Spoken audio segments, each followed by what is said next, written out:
Hello and welcome back to my Stardew Valley challenge run where I try to reach perfection as soon as the game lets me.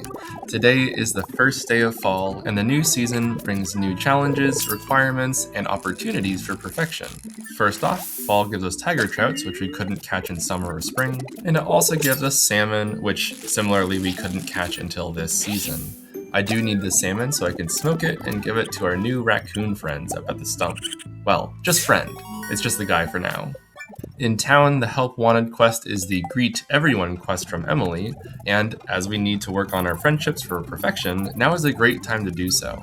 On the quest to talk to everybody, we can stop in Pierre's shop and buy our fair share of fall seeds. I am focusing heavily on pumpkins and cranberries, but I am growing a little bit of everything. As we advance our friendships with the various villagers, we're also going to run into a lot of cutscenes. Eventually we make it back to the farm, say hi to all the animals, and start planting the seeds, starting with the broccoli that we got from the raccoon. In the last episode, in preparation for fall, I planted large swaths of wheat on our farm. This is just to save some time, energy, and fertilizer as we're planting our fall crops. As you can see, everything was methodically planned out because I just ran out of pumpkin seeds at the last spot. And ooh, nice, we just hit the 4th level of mastery after harvesting all of our wheat. Now it's time to plant things that aren't named pumpkin or cranberry. First off, I'm going to use some quality fertilizer on these rare seeds. These will grow into sweet gemberries, and you can't process them into artisan goods, so the quality here does matter for sell prices. Next, I'm planting a whole bunch of mixed seeds that I saved up, with the intent to grow them into artichokes. Artichokes are a year 2 crop, and this is the most reliable way to get them in year 1. Our next job is just to recycle some goods through our artisan good machines, like the preserves jars and the dehydrators. Our kegs get another round of hops left over from summer, and as midnight rolls around, let's go catch that midnight carp. Oh, and while we're down here in the Cindersap Forest, let's go down to the Mastery Cave and pick up our 4th mastery in foraging. We get 2 new recipes, which we'll eventually need to craft for perfection anyway, and the opportunity to get golden mystery boxes. Finally, let's make a note of who we talked to and who we didn't, so tomorrow we can talk to everyone else and fulfill Emily's Help Wanted quest. Fall 2 is the day we finally complete the community center. We get some very important apples and pomegranates so that we can finish those bundles, and I also am picking up a hot pepper wine. For some reason I always use hot peppers for the required wines, because hot peppers are fairly cheap.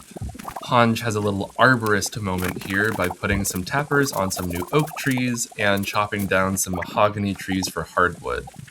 If you want to quiz yourself, pause the video here and check out which items I'm bringing with me. Maybe you'd want to play the game of matching up gift to villager. Oh, and here I just struggled to get this keg in the ground because one of the barn animals in the way.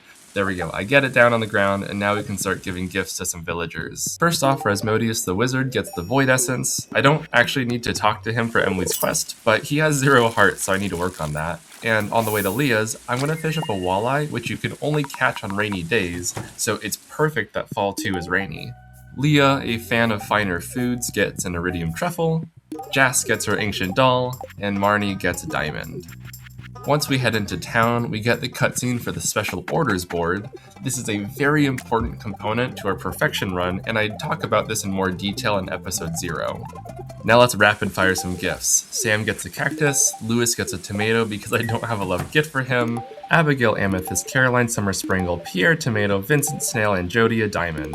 Emily gets an aquamarine, and Krobus gets a wild horseradish, and while we're here, let's buy that star drop. I've had the option to get it for a few weeks, so let's just get it now.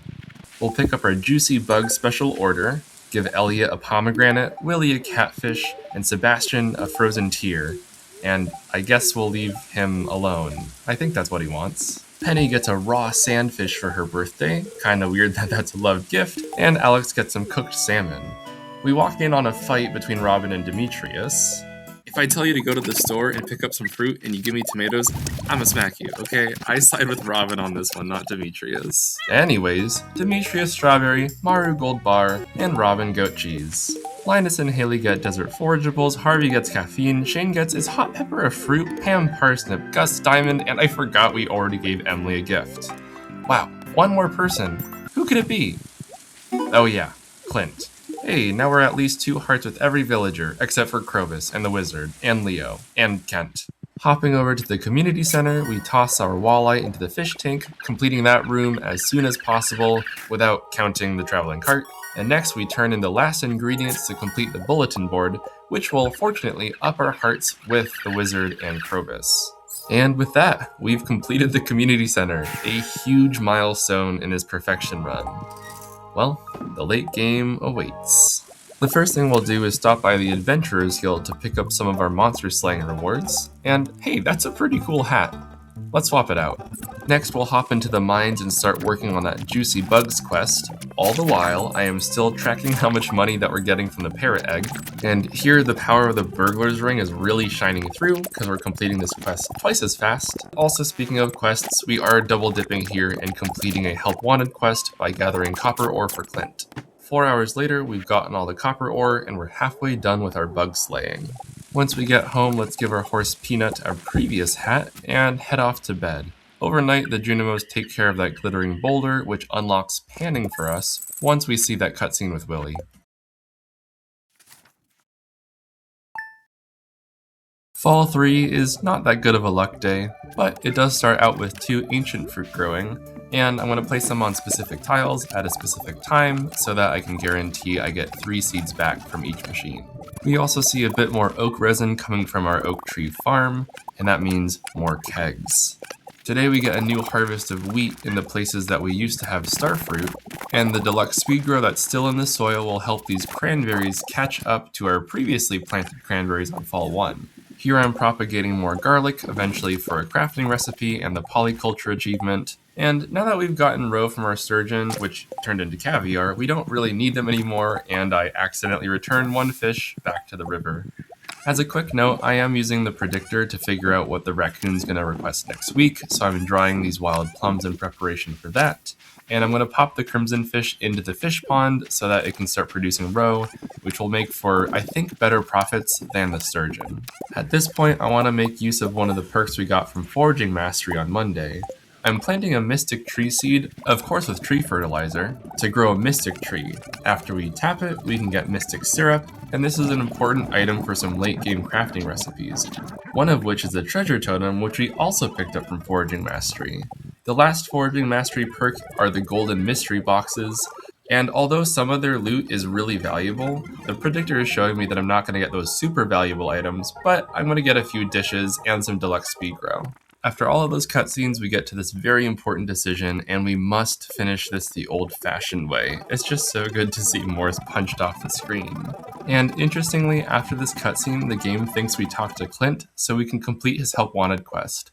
I wonder what would have happened if we still had Emily's Talk to Everyone quest. Next, Linus asks for a soda, so let's just buy it off of Gus. We can put more kegs in the bus stop, fortunately they don't get run over. And let's prepare ourselves to go to the mines to complete the Juicy Bugs quest. Along the way, Willy teaches us the art of panning, and we give the soda to Linus, and now we can head into the mines and farm more bug guts. Just like earlier, I am keeping track of our parrot gold, and I'm also going to keep track of the trash can gold. We're not going to get any income from it today, but I'll keep an eye on it for the rest of the video. And now, a little bit before 10 PM, we finished the Juicy Bugs quest. It took us 4 hours to do half of it yesterday, and it took about 4 hours to get the other half today. Along the way, we happened to get 2 ancient seeds, and that's great, that'll be more money, and 2 dwarf scroll 1s, which maybe we could gift or just sell. Back home, for inventory management, we are going to wear the pan for the rest of the game, so let's give our cool hat back to Peanut. Using some warp totems, we can quickly drop off the juicy bug guts at Willy's house, and for the rest of the day, let's just farm some goods in the lava floors of the mines.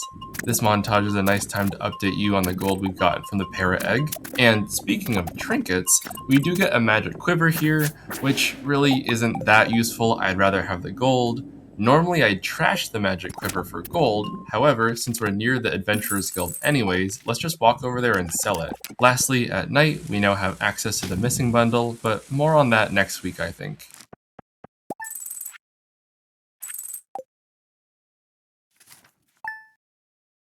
Fall 4 is our luckiest day yet. Literally. The TV just showed us the highest daily luck ever possible. This is a 1 in 201 chance. Normally on a day like this, I would head immediately to the Skull Cavern to make use of all that luck, but because today is the day after we completed the community center, we should drop off materials to repair Willie's boat before going to the Skull Cavern. En route, we see that Alex wants a bok choy, which is convenient because we'll grow one tomorrow. We'll get a fish smoker from one of our prize tickets, and we'll get some coal from Clint to make explosives. This crab cutscene is Willie's 6 heart event. After that, we get the cutscene from the Juicy Bugs quest. This lets us craft quality bobbers. And finally, we get the cutscene for Willie's boat, so let's repair it, and we can go to Ginger Island starting tomorrow. Let's warp to the desert, and as it's Thursday, we can trade 3 prismatic shards for a magic rock candy, making our extremely lucky day even more lucky. We're gonna see a lot of ladders and shafts, and hopefully we can make a deep dive into the Skull Cavern. This Skull Cavern montage gives us a nice little break to do a little recap of what we've been able to do so far this season. Fall brought us new crops and new fish, like the apples and pomegranates and the walleye, which were all very useful items to complete the community center.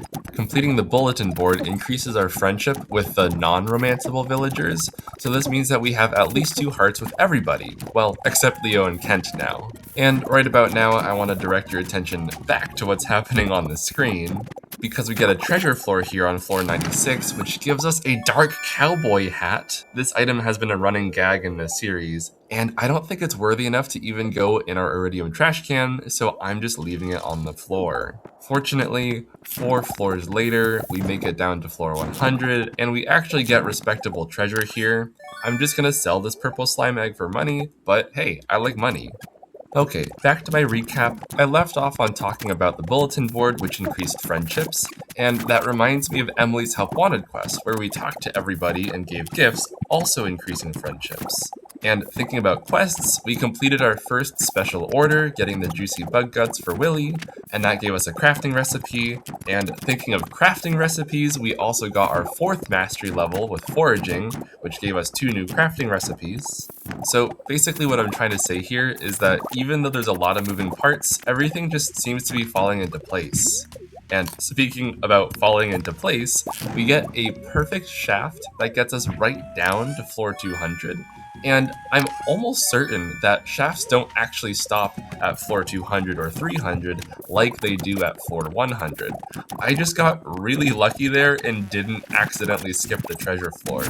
Yet another lucky moment here, we got a prismatic shard drop from a random monster. This is a 1 in 2,000 chance, or 1 in 1,000 with the burglar's ring equipped. It feels pretty fitting to have such a lucrative Skull Cavern run as kind of a last hurrah before we start spending a lot more time on Ginger Island. And here's an update on our parrot egg and our trash can. And now let's head off to bed. Wow, Willie and Robin, hard at work.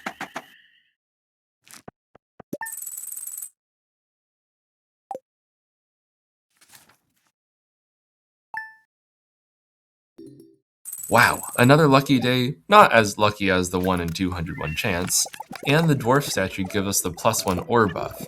These buffs would be really useful in a Skull Cavern run, but as you might assume, I'm going to rush to Ginger Island today, as soon as I can. We do have just a few things to tend to first, though, like putting wine in the kegs, tending to the animals, and making sure our inventory is all set. We also have that quest from Alex that we need to turn in, and fortunately we harvested some bok choy today. He also gets a salmon dinner, since we have another one. And it is a special author's birthday today, and he gets a pomegranate. And now it's time for a quick jaunt to a distant shore. This perfection run is really heating up now. Amusingly, from our very first artifact spot on Ginger Island, we get a pretty rare book, Jack Be Nimble, Jack Be Thick. This just gives us a +1 defense, which is a nice buff to have. Next, we meet Leo and his family of birds, and we start our search for some golden walnuts. Speaking of, I did bring exactly 1 stone to equip in my slingshot, so I can get a walnut from up above near the volcano. But when I select the slingshot, I just fire the stone automatically. Not sure why. It's good that I have the explosive ammo so I can get this walnut and move on. As you might suspect, a completely new zone means completely new loot tables, and there are just so many things to get, I'm not going to cover them all. Here, I'm still using that picture taking strategy to take a look at the whole floor, just to make sure I'm not missing anything. One item I will highlight, though, is the dragon tooth. We need 16 of these to reach perfection. Oh, and here on floor 5, there's another dwarf. We get one cooking and one crafting recipe. And as you can see here, the picture taking strategy is really useful. I can see that there are 2 dragon teeth on this floor, and now we're already up to 3 out of the necessary 16 for perfection. We need 6 for 2 crafting recipes and 10 for a warp tower from the wizard. Floor 9 in the volcano dungeon usually has these chests with better loot, and from this one we get an ostrich egg. There is a guaranteed way to get another one later in the game. I'm just glad that we have at least one already. And up here at the forge, I'm deciding to get the powerful enchantment on our pickaxe, and we still have time today for activities outside of the volcano, like getting our first golden coconut, unlocking new areas of the island by spending our golden walnuts, and starting to make our presence known on the west side farm of Ginger Island. Earlier today, I brought over seeds to grow melons, wheat, and garlic for the gourmand frog, and we also have some ancient seeds and some pineapple seeds that we got from our volcano run. Next, let's clear the farm of everything besides stumps and logs because I forgot the axe. And down at the beach, we get our first of 5 golden walnuts from the mussel nodes. This is like my least favorite golden walnut place because it just takes so long. Now is a good time to give you an update on the parrot egg. And no, I didn't trash anything, so there's no update on the trash can. We finally meet Leo, and I'm working on friendship with him immediately by giving him a duck feather. And finally, let's fall asleep on the island so we can get a head start on our next volcano dungeon run. Summer 6 begins with us heading over to the Ginger Island dig site, unlocking it by spending some golden walnuts, and using a bomb to rescue Professor Snail from his mushroom cave jail. Professor Snail runs the island field office, which will trade us some golden walnuts once we deliver the right amount of bone artifacts. And speaking of bone artifacts, our inventory is a bit full, so we will generate some funds using the trash can. Using the picture taking technique here, we get not 1, not 2, but 3 dragon teeth from this floor. Now we have enough dragon teeth for both of the crafting recipes, or a little over half of the warp tower from the wizard. On the next floor, we get a trinket drop, the ice rod.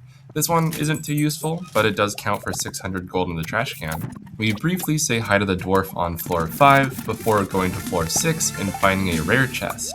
This one contains the mermaid boots, which are the boots with the highest immunity in the whole game, and definitely a direct upgrade to our current equipment.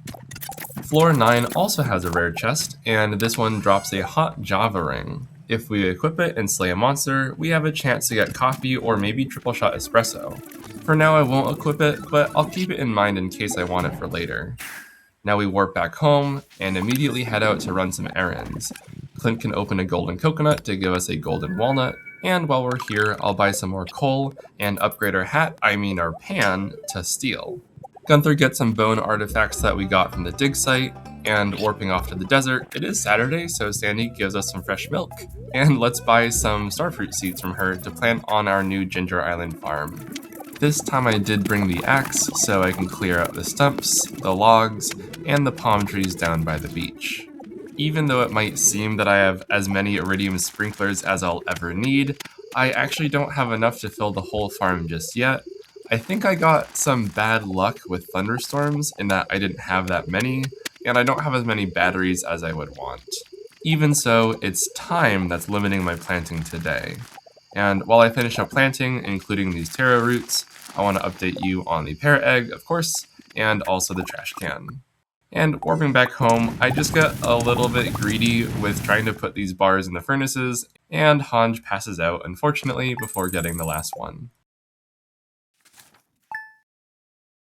Today's Sunday, and that marks the last day of the week and the video. And this morning, Hanj contemplates her relationships and thinks about the 2 bachelors that she's grown the closest to, Shane and Sam. She has hopes of marrying one of the 2 soon, and let's see who comes out on top. Setting love aside for now, Hanj puts this hot pepper wine inside a cask, setting up one potential item that we might use for the missing bundle. Next, we'll do a few farm chores, like harvesting some of our crops in the greenhouse. We should also give some love to our animals, pick up their products, and turn them into artisan goods. And the stone and coal that we got from the volcano dungeon yesterday turns into preserves jars in which we can put starfruit. Off the farm, I want to start completing some quests. One starts by putting a battery in the electrical box in the tunnel. And we'll keep working on that quest, but only after we celebrate Staircase Sunday in the desert and trade our hoard of jade for some staircases.